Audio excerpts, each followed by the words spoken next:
welcome to the Wheeler Centre. Thank you for packing the house.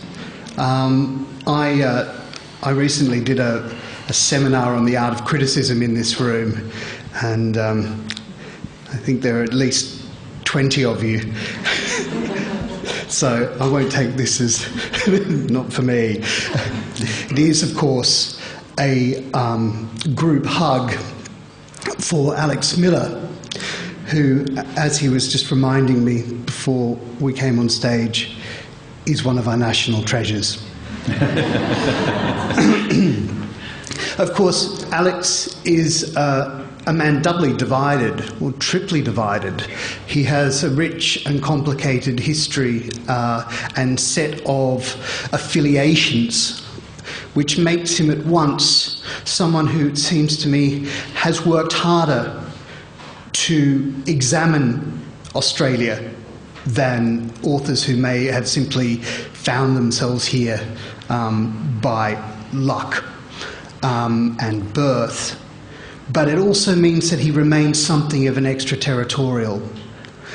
I think of him as one of that generation of late modernists, rigorous, still enthralled to the power of the written word, serious about fiction and its claims, willing to be unfashionable when the moment requires it, and absolutely dedicated to their craft, to the exception of the frippery that has come to surround the whole business of writing and publishing and selling books. That said, we're lucky to have chivied him out of his burrow for this evening. Alex came to this country when you were 15 years old? 16. 16. A couple of years ago. And found himself working as a ringer, not a jackaroo, in North Queensland. That experience has a kind of, it's sacral. It's something he returns to again and again as a source of, I don't know, renovation. Anyway, it's a landscape with a kind of mythology that those of you who've read Alex's works will know and enjoy. And one of the thrills of reading Autumn Laing, his 10th novel, and I submit to you his best, that you wonder how on earth he's going to manage to work that Queensland adventure in. And he does it, and he pulls it off triumphantly. He's, of course, a recipient of many awards and prizes. He is, without doubt, one of our, I don't wish to be rude, but one of our senior literary figures in every sense, a presiding giant. So it's a great thrill.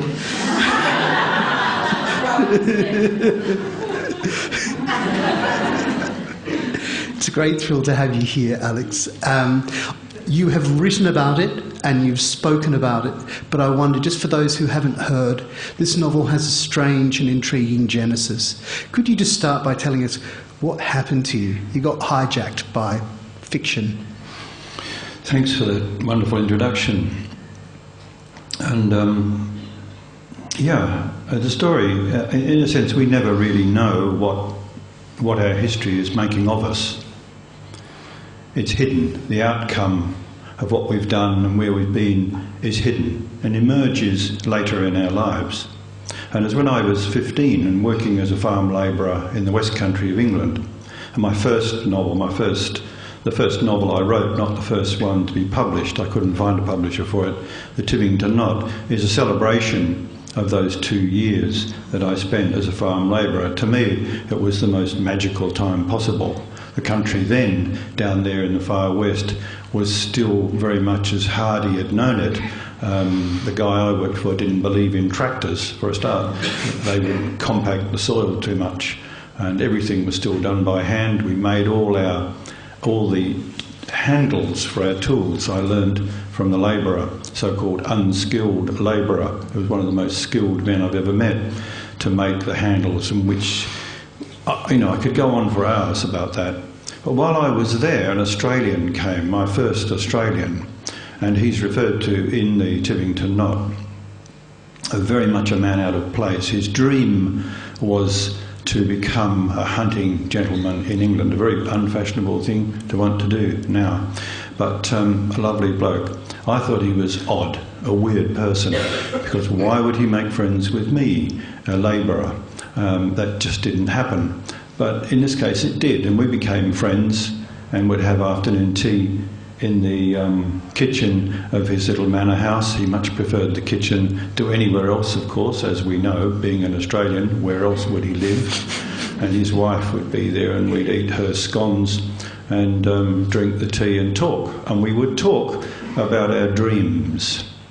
What he wanted to know, what do you really want from your life? What do you really want? You've got to have the courage to do what you want.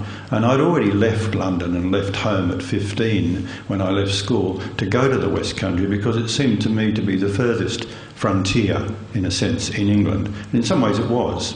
A very closed society, a very rigorous and rigorously pyramidal society. And when I told him that my secret ambition was to go to the furthest frontier, wherever that was, and I meant it as a boy, I meant it literally as an adventure. That's where I wanted to go. And I had a feeling then that it was probably British Columbia, somewhere like that, the far west of Canada, of North America, in the wilds up there and the snow and all that. And it was totally mysterious and deadly, really deadly. And he gave me a book on Australia,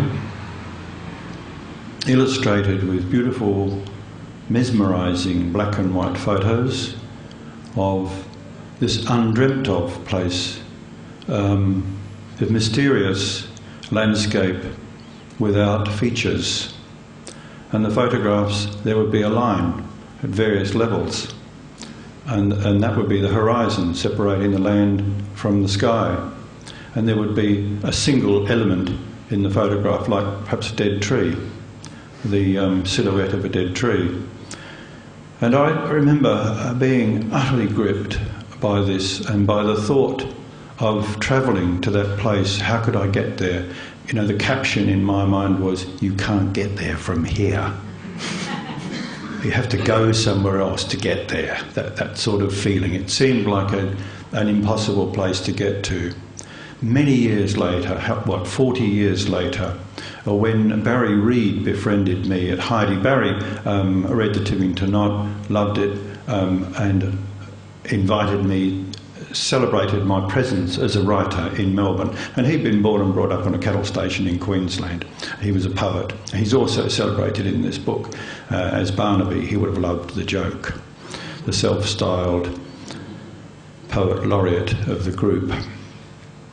And he asked me about this book and why it was that I'd come to Australia. And he said he'd been a friend of Sid Nolan's for many, many years, for much of his life. And he said that was Sid Nolan took those photos. Well, in the meantime, Sid Nolan had become a very important figure to me. In 1961, way before I met Barry Reed, many, many years before, and before I went to the university here, and I was preparing to go to the university, working at night school, and Thames and Hudson brought out the first monograph of Sid Nolan's work. Some of you will know the book. It's still around. You can get it second-hand in antiquarian bookshops and places. And I was washing cars at Kellow Faulkner's and cleaning offices for a living while I studied to get to the uni. But I thought that book sufficiently important to buy it and send it to my father, and for me it was probably a week's wages at least. And because I thought Dad will learn more from this book about Australia than he ever will from my letters. And so that I mean, clearly to me, Sid Nolan was a very important figure then. The book was an important event. And later on, and I still had no idea at that stage that the reason I'd come here, that I'd been lured here by the wonder of those photographs, Sid Nolan's imagination through the lens. That's what he'd done. He'd taken those photos. And when Barry told me they were Sid's, he took those photos. "You came here," Barry said, "lured by Sid's idea of the outback, mate," and laughed. course, it was the most important decision of my life and the best decision that I've made, apart from marrying Stephanie, but and having children, of course. And we just spent a good half hour talking about having a deep literary conversation. No, we didn't mention commas or full stops. We just talked kids, totally. Me grandchildren and Geordie children. Dissolves everything, doesn't it? Yeah, absolutely, yeah, really important things. And Barry said to me then, many years ago, you should write a novel about Sid Nolan. By then I'd written The Ancestor Game and was preparing to write other books. But I wasn't ready for it. It didn't seem like a book to me. It didn't take me on. And I didn't forget about it. It slumbered away there. And when I'd finished Love Song and was sort of hanging about with the idea of having 6 months off, my wife said to me, totally innocently, why don't you write that book you know, Barry used to say, why don't you write a book about Sid Nolan? Why don't you do that? It's a good time for it. And it just clicked totally with me like that. She'd been the one who'd suggested The Ancestor Game too. I was mourning my dead friend, and I used to get quite depressed about missing Alan O'Hoy, the man on whom Lang Tzu in that book is based. And she said, why don't you write a book about him? And it was just, yes, obviously, why don't I? And similarly, the Sid Nolan book. So my intention, when I set out to write this book, Autumn Laing, was to write a book based, and I know about fiction, I know what it does to us, and I know it comes from unseen ports, and it doesn't fly a flag. You don't know what's coming until it gets there. Sometimes the very instant. In Love Song there's an instant, a perfect instant of that. All through the book I wondered who the companion, who the mean, miserable, nasty little man was, who was the companion of the oud player in the cafe. Why would that really nice guy put up with this miserable bastard? And it wasn't until after he'd killed Bruno and John asked Najib, so who is he? He said, he's my brother. And it was as he said it that I realised that's who he is. That's why he put up with him. He's my brother. So then the relationship clicked and sent a sort of shiver through the whole book. So you don't know those things. Wonderful that you don't. If you did, you know, you'd be plotting your way through the swamp of mosquitoes and it would be an unpleasant. Whereas really writing is just such a joy. So wonderful, but you have to trust it.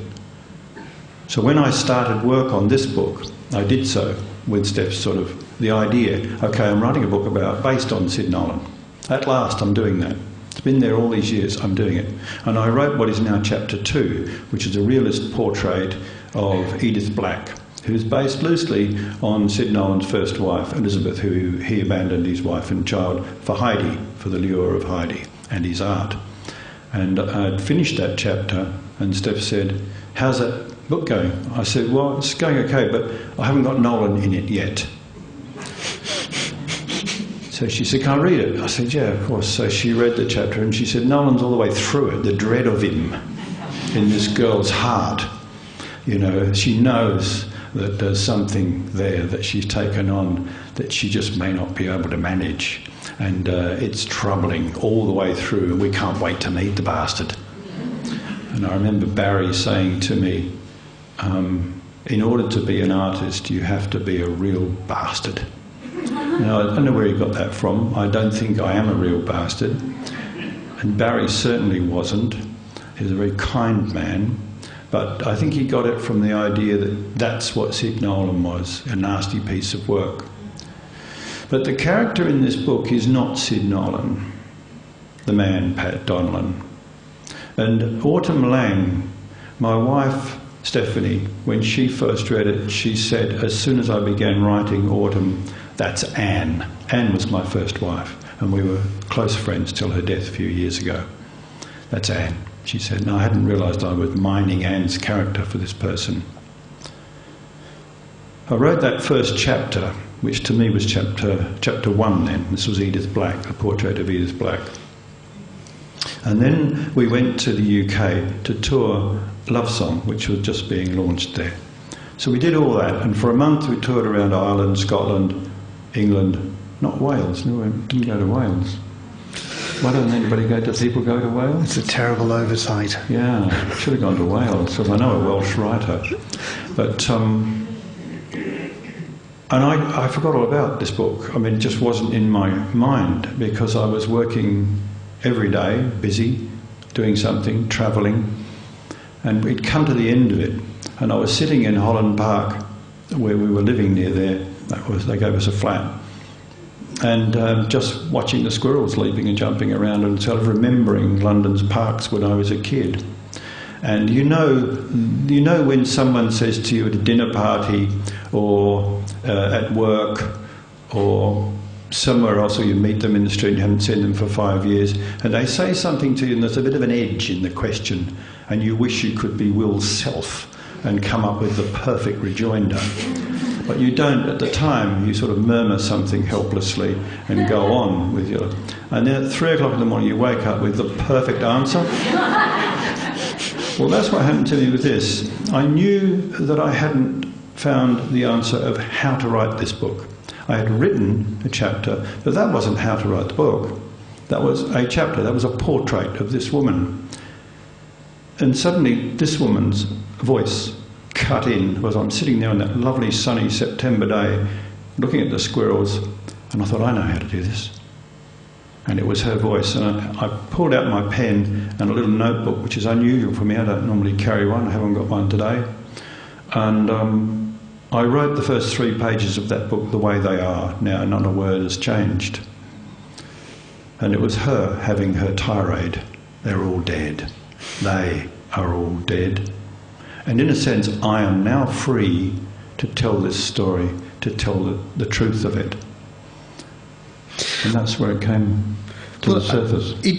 I mean, it's certainly a book that reads as if it's taken from the very first sentence by this woman, by her voice, and she captures the tale. But at the same time, it seemed to me on first reading this was problematic material, because I was reading Janine Burke's biography of Heidi and Sunday Read at the same time. I could see where reality was touching on fiction and where it was drawing away. Now, I know that you've dealt with autobiographical or biographical material before, but was this particularly problematic for you as a creative writer to work with found materials? Is that something you were conscious of having to resist, following the ruts of, reality? I don't resist anything. Resist is not something that it's good to do. If something is offered, you take it and move on. As a writer, I'm talking about the prompts of the imagination. And people have said to me, you must have done a lot of research for this book. No, I know the landscape of this book. The landscape of this book is familiar to me. I didn't do any research. Of course, I read Janine's book, and I say so in the back of the book here. I give her a strong acknowledgement. And if you won't Sunday Read and Sid Nolan, read Janine Burke's book. Janine Burke's book. Suddenly I thought, I've got the wrong name. It's Janine Leichhardt, isn't it? No. So absolutely, it's a fiction, and the fiction answers to another form of truth, and the form of truth that fiction answers to is the prompts of the imagination, and you go where they lead. Resist at your peril, it will die on you. It's like in the movie, the old movie, where the man in the white tuxedo, who you know immediately is the most bronzed and beautiful creature the world has ever produced, walks into the room, the smoke-filled room, full of people drinking cocktails, and on the very far side of the room is the most beautiful young woman who has ever existed in the world too. And just for a flickering moment, their eyes meet. That is an offer, and you know the rest of the film is going to be about him somehow convincing her that her fiancé is a bastard, a nasty bloke. She won't have a bar of that. But in the end, she realises what a drongo he is, and that really she's been in love with this guy ever since their eyes met. Now, if the guy, and I'm taking the guy's part because I am one, if the guy says to himself, 8:30, an early night, I'll take up that offer at some other time. So no, I don't resist anything. I don't resist offers, and all my books are based on reality. It's not fiction is not. It's not anti-reality. The author, the writer's job, the fiction writer's job, is not to judge, but to observe. We judge as readers. We judge, not as writers. The writer doesn't judge. Accurate observation is the foundation of all good writing. You know that because when you read a book, there are those tingling moments when you feel, I've always known that, aren't there? You get that feeling, I've always known that. I've never actually said it, never expressed it in those words, but you find these little stars through the book. They are about accurate observation of the intimate lives of us. That's what they're about. So it doesn't matter. I mean, you can write about the Titanic being sunk. That's reality, presumably. It's a historical event. Mining reality is normal. All fiction is based on reality. It just isn't reality. Well, it seems to me that what you've done in the book is streamline events so that there's some pure core of drama. And that drama is the immediate attraction that that Autumn feels for the young, working-class Irish painter Pat Donlan, her initial vehement rejection of him, almost immediate swing back to kind of passion. And it seemed to me that they were reenacting the story of the poet that draws them together. There's a section early on where Rimbaud's Illuminations is sitting there, and Donlan's been reading it, and she says she finds poems, bad poems, imitations of Rimbaud, and says, you're not a poet, you're a painter, you have to decide. And yet behind that story, it seemed to me, was the story of Rimbaud and Verlaine, who were together for that brief period of time. And of course, for Rimbaud, that's A Season in Hell, one of the great, pre-Sambolist works. And for Verlaine, it's madness and a murder attempt on his former lover. I don't get a sense in the book of where your sympathies lie. You say Autumn is writing the book to understand whether she was ennobled by her affair or destroyed by it. Can you shed any light for me, because it seems so finely balanced? No, definitely not. You have to read the book a third time, Geordie. I know you will have read it twice because you're a good reader.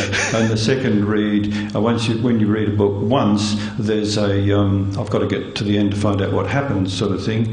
And then you can relax. And people say, "Are you reading that book again?" I say, "Yes." "Why are you listening to Bach again?" "I heard you listening to the Preludes and Fugues yesterday." "Yes, but I love them, and every time I listen there's more." Well, every time you read there's more. If you're reading a good book, if you're reading a book with some depth and some complexity and some detail, and you read it again, you read a different book. And as you know, I mean, there are many of you, probably most of you, are good readers, are real readers, and that's what... And it's no good saying you haven't got time. Well, you haven't got time not to, in that sense. I've forgotten what the point of your question was. I'm just taking the book away and I'll read it a third time and come back to you on that one. I think one of the things to say coming out of that conversation is what astonishes me about Autumn Laing is how finely balanced it is. There is great balance between various individuals within the book, and there are balances between themes. One of the paradoxes, it seemed to me, was that this was a book about an investigation of whether it was possible for something as violently decreative as modernist art, especially in the hands of a painter like Pat Donlan, who is very Nolan-esque in this sense, whether it's the basis, whether it can be the basis for a new art. And following on from that, whether something as, and again, I'll use the term extraterritorial as modernism, can be used as the basis for a nationalist project.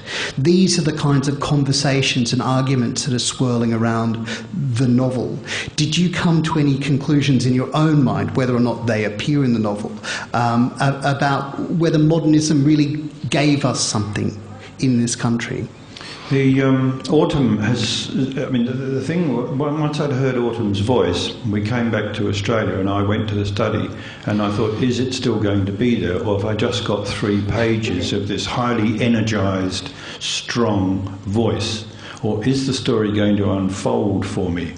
And literally she shoved me aside that first morning and said, don't worry about any of that, I'll do it. I mean, it was honestly, I mean, with athletes, and I've known some really good athletes in my time, and my son was a boxer for a while, thank God he doesn't do it anymore. He's now a dad and a banker. It's much nicer. But he was a very good boxer for a while, but he experienced moments when he was in the zone, when he did things that he couldn't do again, when he did things not so much on automatic. You've got to be fit, you've got to be skilled, you've got to have done the training, you've got to be there on the day, confronting whatever the difficulty is, the question is, but that doesn't get you into the zone. That doesn't get you into the place where, as Valerie, I think it may be, said, you write above yourself, which is, how did I do that? You look back at the book and you think, well, I can't just sit down and do that anymore. It's not there. And I think a great example is Cathy Freeman's run, her famous run. As she said afterwards, when she'd settled down, I don't know, I was above myself that day. So it all came together. It's not going to suddenly come together. Well, we used to call it inspiration, I suppose, but it's a moment, and usually not, I mean, in past books I've had, the biggest chunks I probably had were in the Ancestor game, where there are 2 fairly long passages which are extracts from August Spiess's journals, which have been translated into English by his daughter, which become quite a complex sort of a thing. But those things just came to me as they were written as I felt them, without any rewritten sentences, without any rewriting, without any editing in the end. And this book, I was in the zone for the whole book. Now, I've never been there before. I've lived long enough, and I'm fortunate enough, I'm lucky enough to have hit one of those moments. I don't expect to ever get it again. If I do, or there are bits of it somewhere. But I'm sure that's, you know, that's why athletes, when they've sensibly retired, come back. Now, you touched on it before, while we're talking about the relationship of the author to his or her work, about the necessity of the artist to be a bastard. Now, again, that was Barry, not me. Well, yes, and your response to that, that you didn't feel you were, but again and again throughout the book, I thought of Yeats and his suggestion that there had to be a perfection of the life or of the art. There was no place in between, which comes up again in relation, you know, in discussions between Autumn and Pat, for instance. Where do you stand on this? You are a decent, likeable, well-integrated member of the community and a novelist of great note in this country. Is it possible to be a ruthless artist and a decent human being simultaneously? Not on the same day. I mean, you can't be all things to all people all the time. And the definition of bastard has to be fairly loose and flexible, I think. But it's part of a range of being, isn't it? I mean, there are... I think I was probably pretty tough on my son, in that I remember when he was a little boy, I was writing the Ancestor game, and I did that and it took me 5 years. It was a long, difficult journey, that one. And I remember on a Sunday, and I worked Sunday morning early right through till Wednesday lunchtime. Then I went to work. I then went to teach at Holmes Glen TAFE, where I taught Wednesday afternoon, Wednesday evening, Thursday and Friday. And that was a sort of 0.6 of a salary, and that kept me going. And so Sunday morning had to be first day of work. Sunday, Monday, Tuesday and Wednesday morning. So I had 4 days in a row of writing. And that was the way in which I wrote 3 novels. And I was really ruthless about that. And he would slip little notes under my door. You know, I could weep now, except that he's made it to 33 and he doesn't care anymore. He's got his own kids. He understands. And the little note had come in under the door, and I would ignore it. He wouldn't knock on the door, you know, poor little bugger. He'd go away, you know, you want to kick the footy or something, Dad, you know. No. Well, I think in some ways that's being a bit of a bastard, isn't it? It's not just melting in the face of your child's request, as one should, and one does, of course, in one's heart, and I did.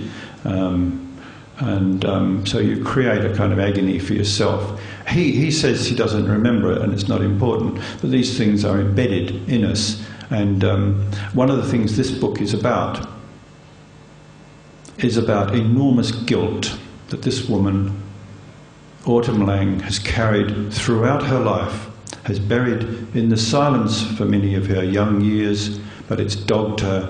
And you know, one lifetime is not long enough to forget. As you get older, things return, and they return strongly. You see people well into their 80s and even into their 90s, and documentaries about the war. And they begin to talk, and they think they can talk about something that was tragic and which touched them, and they get to the word and they just choke up, and it hits them unexpectedly, and it's still there at the end of their lives, just as strong, stronger than it was maybe when they were 30 or 40. Then they kind of dealt with it. One of the aspects of this book is this old woman of 85. When she sees the woman who she thought she wronged terribly, I took her husband because I could, she says, and she believes all her life that she's not only wronged that woman, but in some ways she's warped, burdened, and possibly destroyed her good life. Now, this hits her as an old woman. She sees this woman, and when she sees her, she thinks with a sudden catch in her chest, she could have been my oldest friend instead of my oldest enemy. And she's moved by her guilt at this point. And this is the trigger for this book. The guilt. She says, let me shrive me clean and die. And her decision is to die when she's done this confession, as it were. It gives her another year of life to do it. She was going to die. In the first few pages, she tells us that she was ready for death, ready to go. She'd had enough. Her last friend was gone, and she only had the old cat left. And cats are not great company when there's just you and the cat. There's got to be something else, you know. So she is driven by a desire to cleanse her soul, to die honest rather than to die burdened by unrelieved guilt. In the end, of course, the book contains some surprises. And we don't know what we've done. As my son says, I feel still guilty about those little notes coming under the door. And he says, Dad, I don't remember it. You know, what are you on about? I just had the image come to me of Thomas Mann's wife and one of his daughters standing nervously outside of his door, wondering whether to interrupt him to let him know that war has broken out. They decide no, writing hours are sacred, they'd wait. Yeah. Well, absolutely. I mean, I established this ruthless regime in the house on a Sunday. I mean, I always had Friday night and Saturday off. And that was kind of family time, apart because the rest of it was work. And, sorry? No, well, I mean, it just seems to me what you're describing, we're talking about the difference between the necessary ruthlessness of the writer buying time to create their work and something that emerges very strongly from Autumn Laing, which is the demonic energy and presence of Donlan, his willingness to use up and destroy those around him because that's what he believes art to be. So I guess my question was more about there are different arts practiced according to different personalities, and he seems to have been one who read the wrong books like Rimbaud at a sensitive age, and Autumn was too willing to enable him in that. Yes, and I think if any of you have ever fallen in love, No murmurs of assent. Yeah. You will know, of course, that it's not a matter of choice. And she says to herself, why am I besotted by this scrawny little Irish working class bloke? He has absolutely nothing to recommend him. You know, and yet there it is. There it is. God knows the magic is there for her. And it's a very real, very powerful magic. It was irresistible for me. Her sense of it in the book was the sense of her being unable to resist, whether she wished to or not. Of course she can. Of course she can. Of course, and people do. And they go on and they never crack a smile and they pretend it's not happening. But it's happening. For her, it was a twofold thing. One was the sensual intensity of her sense of this guy, Pat Donlan, the scrawny little Irish guy, the scallywag. And the other was her sense also that of his authenticity as an artist. There was nothing in his background either to recommend him as an artist, whereas all her other friends were people who either knew artists, had artists in their families, or had had guideposts towards art throughout their lives, and who'd undertaken strenuous training at the gallery school. And he got a place at the gallery school, but he rejected it. He said, if I do that, I'll never get it out of my eye. I'll just become another Dobell or another one of these great draftsmen doing fantastic drawings. I'll never know what I might have done without that European training. What might I do without a European training? What might my Australian eyes see if they're not seeing through the training at the Slade or in Paris? If they're not looking through European eyes, what would I see of this country or of... He doesn't know, he can't answer it. It's not until probably 7/8 of the way through the book that he finds the answer, and the answer in a sense is found for him by his relationship with this woman, Autumn Laing. And she's aware of that. There are no simple, it's not a simple black and white story. It's a complex of mysterious forces coming together, sometimes in alignment and creating a whirl and an excitement of a moment out of which an understanding emerges, or out of which energy, creative energy arises. I think it's saying that you know where it comes from, or that you want to understand. He doesn't want to understand. He doesn't want to talk about art. He says, one of the few things he says is that art is not for talking about, it's for doing. We do art, we don't talk about it. And there's a lot of truth in that. You can talk endlessly about the form of your precious, your beloved form, and do absolutely nothing in the end. Well, I think on that note, I should shut up and actually open it to the floor for people to ask questions about art. I should... About art? Well, about Autumn Laing and art in general. Ask questions about love. The book's about love. It just happens to be in that setting. I mean, whatever book you write, whatever book you read, presumably, I mean, whatever book you write anyway, the characters in the book, those intimate lives of those people, are going to be ravelled up in some social element. They're not just living in a kind of vacuum that you invent. They're going to be part of their time, part of their culture, part of the history of their times. Those things are going to get into the book. Hopefully they get in there intelligently and strongly. To just disagree before we open the floor, Alex manages to entangle the personal and the political and the aesthetic, so he braids them so tightly that it's almost impossible to discuss one aspect of the novel without touching on the others. But we'll leave that for another discussion. Anyway, could I open the floor? Would anyone like to ask Alex a question? We have people on either side. Yes, sir. Gentleman with a beard at the back. You might be able to hear me anyway. John Flaus. Ladies and gentlemen. I know the voice anywhere. You know the voice, yeah. All right. Have you managed to bring to mind the occasion of Sir Malcolm and his secretary? have I managed to bring to mind? I seem to recall that you weren't able to recall what the inspiration or what the occasion of that was. You'll have to remind me a bit more of it, John. There's a page somewhere there in about the first third where Sir Malcolm's secretary comes in and says there's a little Irish larrikin asking to see you. Oh yeah, no, I haven't. Have you? No, I don't recognise it. No.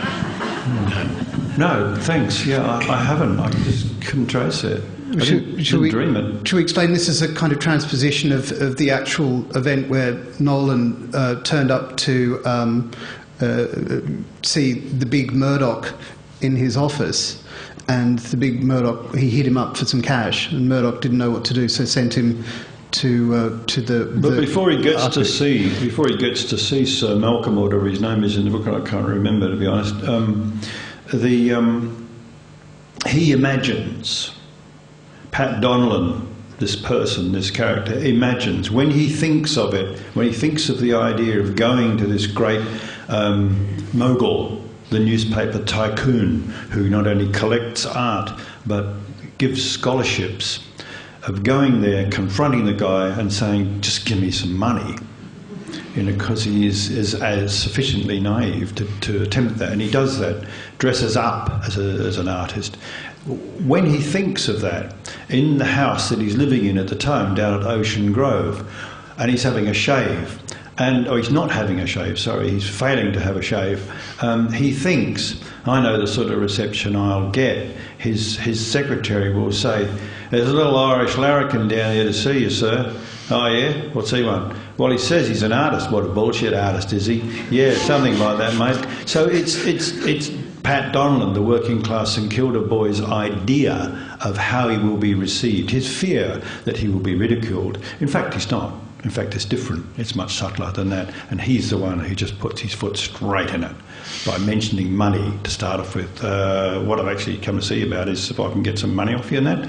And that, you know, and they say, yeah, well, because I haven't got any. And the mogul doesn't take him up at all on that. He just half closes his eyes and then says, so you fellows are, and he goes off on this other stuff about art. And the gallery school and how hopeless it is, and how he's been elected to the board of the gallery up the road, and that mausoleum up there full of that brown bloody rubbish.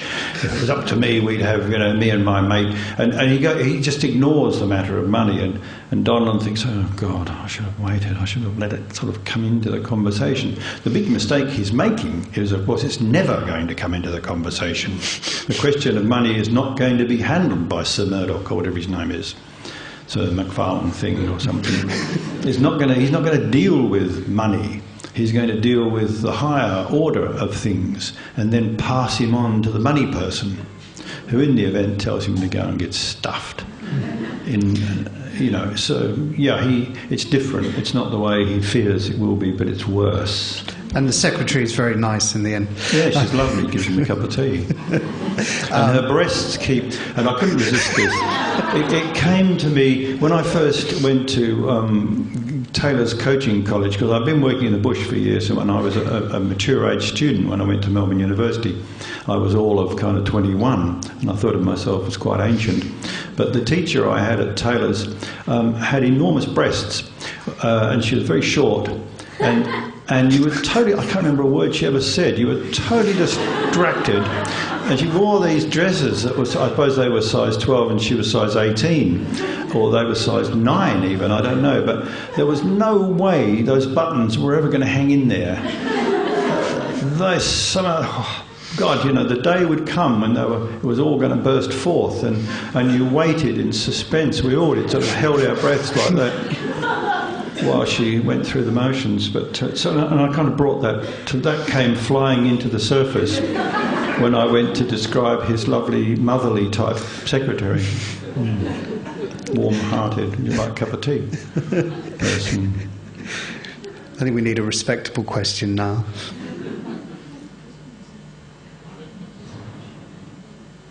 If you've got a fridge that's not working, don't ask me, because I'm hopeless with those sort of things.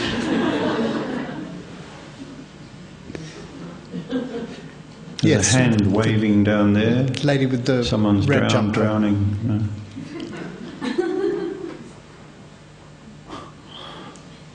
Thank you, Alex. Julie McPhee, I want to ask... G'day, Julie. How are you? Good, thank you, dear. I want to ask you, could you try and explain to the audience why you're such a good writer of female characters and how well you can really get into the characterisation and the feeling of the feminine? I just think it's terrific. Not too many male writers that I've read can do it as well. Well, it's a terrific question, and I get asked it all the time, and the answer is that what you have sitting here in front of you now is a man, and this is me, Alex Miller. It's not the writer. Writers are human beings. They don't belong to one gender or the other. And writing is the kind of writing that I do, and the kind of writing that novelists do, is based on the offers of the imagination and empathy. And when you think of you're not a man or a woman, you're an empathising intelligence following the prompts of your imagination. And the strength of the realisation of the character is in the reader's mind as well as it is in the writer's mind. And there's always a surprise when a character works really well for readers, I mean, we've had an avalanche of exuberant reviews around the country for this book. I've never had such reviews before, or among them one from Geordie himself in the Australian. But the thing is that you don't really know. You're following it and you're empathising. You're in there sympathising with this person, this creature. You're not really thinking, I'm not anyway, man or woman, but person, and living as one yourself. And clearly there are fairly obvious differences between men and women. I noticed one, as I said, with the teacher at Taylor's Coaching College. Had she been a man, it would have been even more fascinating, of course. But she was too straight, I guess, in that respect. But as I said before, it's the fiction writer's job is to observe accurately. So accurate observation allied to imagination and empathy. And then if you think for a moment of all the wonderful male characters conceived and written by 19th century women novelists, you cease to wonder. And some say the one who wrote Wuthering Heights only needed to write one book. Its shelf life continues to this day. She did one, she did it properly. That's what you really, dread. Doing only one? What am I going to do next if I only do one book? So... We should say that was originally published under a man's name, where it got fantastic reviews. When it was discovered as by a woman, the temperature of the adulation was toned down. Yeah, fair enough. Because, the whole culture, obviously, but women have not been badly treated in the novel area. They've managed to call themselves by men's name, George Eliot and everybody, pretty well. But, women have managed to sneak away and write, often because husbands either didn't mind or supported them and had the money to do it. Yes, sir. Right up the front. It's coming. I think we're recording. That's the only reason we're... So watch what you say. Alex, thank you very much for a wonderful conversation. I'm wondering what novelists you consider to have had the most influence on your own craft? Yeah, that's a really good question. Influence is a subtle thing. I'm reading Marguerite Yourcenar's The Memoirs of Hadrian at the moment, which was published in 1951 in French, and I'm reading it in the English translation, of course, and it's a book that had passed me by, but I'm now reading it. And as I read it, I think, that's the way I'll write. I'll do that. This is beautiful. It's fantastic. It's a wonderful book. I'll write like that now. I know what I'll do next. I'll write like this. Yes. And then there's another little book that I brought with me when I came down the train this morning. I'm kind of saving the USNR because it's so beautiful. And I met a chap in Ubud recently at the festival there, and he was this tall, slightly stooped, modest, sort of rather gracious Frenchman. I really liked him, Francois. And so I didn't get to know him terribly well. We kind of avoided each other, but with little smiles. It was really nice. And he was a psychiatrist. And he's written a lot of books, and they're little books about that big. And it's the one I'm reading is this deadly innocent guy who is a psychiatrist going in search of happiness. And I'm reading that on the train all the way down. I read nearly 70 pages, and I'm thinking, no, this is how I write. Yeah, I'll write like this. Oh, this is great. It's fantastic. I just love this stuff. It's so light. It's so cheerful and so easy. And I'll make some notes. Oh, I haven't got a paper on me, but I'll think of it later. Don't forget to go back and reread some of this so you know how to write. And God knows. You know, W.G. Sebald, the writer who, when you read him, are you reading memoir? Are you reading fiction? Are you reading historical fact? What are you reading? The question of fact or fiction, reality or not, doesn't come into it. You're enthralled. You've all read him, I'm sure, some of him anyway. His last book was Austerlitz, and then he was tragically killed in a road accident, he and his daughter. But at the time when I read Sebald and I reread him, he's one of the books who I reread, like listening to Bach's preludes and fugues, particularly the first prelude. You can listen to such things and read such things for the rest of your life and continue to plumb their wonderful depths, because it's the reader, you the readers, us the readers, we make the books. I mean, what Geordie has said, so much of what he's said about Autumn Laing, it comes from him. The book is a kind of matrix that enables us, isn't it? It's open. We make judgments about it. I remember when the Ancestor Game was first published in China, and I went over there, and Professor Huang Wanchen, who was the founder of the Australian Studies School at East China Normal University, he, in that subtle oriental way, grabbed the lapels of my coat and virtually shouted in my face, "How do you know the smell of duck shit in Hangzhou in 1932? And I said, Huang, backing off, because he was spitting stuff at me, as people do when they're excited. I said, no, I didn't. You did. It was up your... He said, I did. Yes, I know. The authentic smell of duck shit. And I said, but I didn't. I mean, you knew it. No, you knew it. It's in the book.